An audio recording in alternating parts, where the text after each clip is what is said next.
Hi hello నమస్తే star spy news కి స్వాగతం సుస్వాగతం. నేను మీ భవ్య. ఈ రోజు ముఖ్యాంశాలు.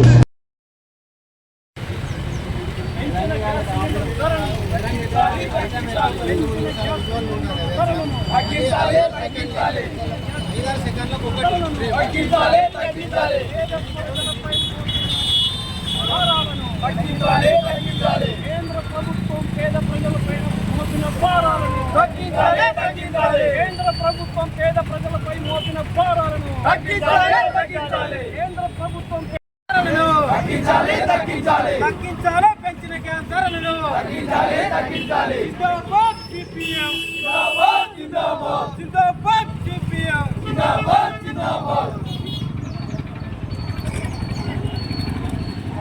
రాష్ట్ర ప్రభుత్వ ప్రజా వ్యతిరేక విధానం జిందాబాద్ సిపిఎం, జిందాబాద్ సిపిఎం. నశించాలి మోడీ ప్రజా వ్యతిరేక విధానాలు, నశించాలి మోడీ ప్రజా వ్యతిరేక విధానాలు.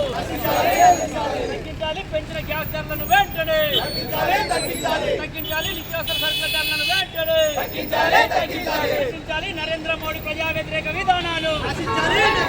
రాష్ట్ర ప్రభుత్వం ఎన్నికల ముందించిన హామీలను ఉన్నటువంటి బీజేపీ ప్రభుత్వం ఈ మధ్యకాలంలో ప్రజలకు వ్యతిరేకమైనటువంటి 3 చట్టాలు తీసుకొచ్చింది.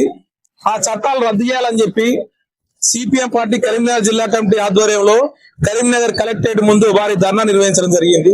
ముఖ్యంగా అనేక సంవత్సరాలు స్వాతంత్రానికి పూర్వం కొట్లాడి సాధించుకున్న 29 కార్మిక చట్టాలను రద్దు చేసి 4 లేబర్ కోడ్లు తీసుకొచ్చింది. తద్వారా కార్మిక వర్గాన్ని మరింత కట్టుబానిసలు చేసేటువంటి చట్టాలు అవి.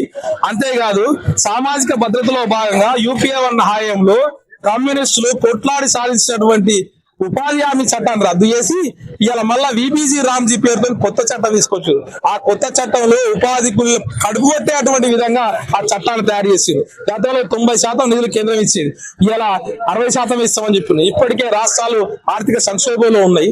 ఆ రకంగా మళ్లీ రాష్ట్రాలపై భారం వేయడం సరైనది కాదు. అంతేకాదు ఇలా రైతులకు ఉపయోగపడే చట్టాలు తీసుకురాకపోగా రైతులకు వ్యతిరేకమైనటువంటి బహుళజాతి సంస్థలకు, కార్పొరేట్ సంస్థలకు ఉపయోగపడేటువంటి విత్తన చట్టం తీసుకొచ్చారు.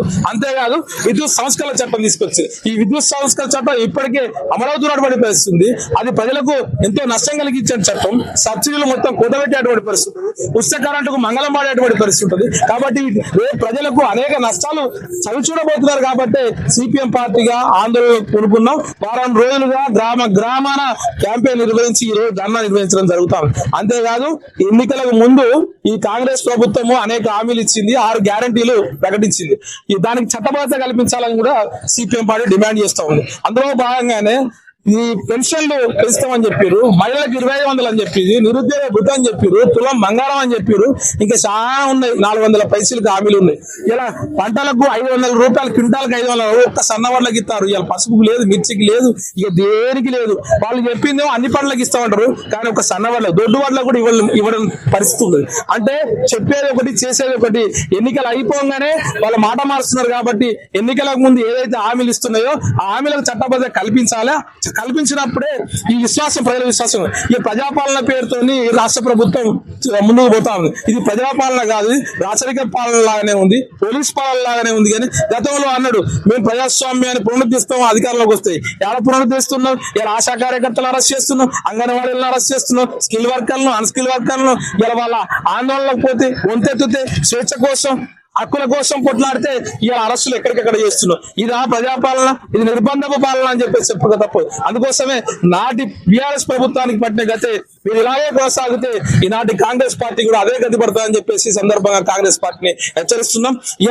ఇలా కేంద్ర ప్రభుత్వం కూడా నిత్యావసర వస్తువుల ధరలు విపరీతంగా దిగిపోయినాయి. యుద్ధం స్టార్ట్ అయిందో లేదో క్రూడాయిల్ ధర పెరగక ముందే ఈ గ్యాస్ సిలిండర్ ధరలు పెంచిండు. 65 రూపాయలు ఇంటికి సంబంధించింది, కమర్షియల్ సంబంధించి 115 రూపాయలు పెంచిండు. అంటే ఇది చాలా పెద్ద ఎత్తున పెంచినటువంటి గతంలో చూసుకున్నప్పుడు పెద్ద ఎత్తున పెంచినటువంటి పరిస్థితి.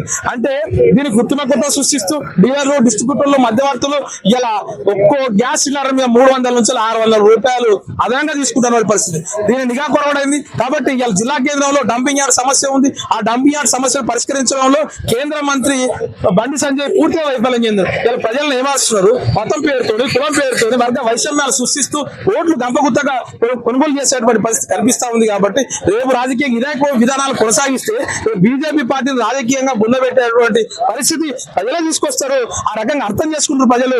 దేశభక్తి అంటే కూడు గుడ్డ కావాలి కానీ ఏదో పేరుకే దేశభక్తి పేరుతోని అంధభక్తుల్లాగా ఉండొద్దని చెప్పేసి ప్రజానీకం కూడా ఇప్పుడిప్పుడే తెరుచుకుంటున్నారు. ప్రజా వ్యతిరేక విధానాల పైన రాజీ లేనటువంటి నికరమైనటువంటి ఆందోళన పోరాటాలు కొనసాగిస్తామని ఈ సందర్భంగా తెలియజేస్తున్నాం. మిల్కూరు వాసుదేవరెడ్డి, సిపిఎం పార్టీ, కరీంనగర్ జిల్లా కార్యదర్శి. Once a spy, always a spy.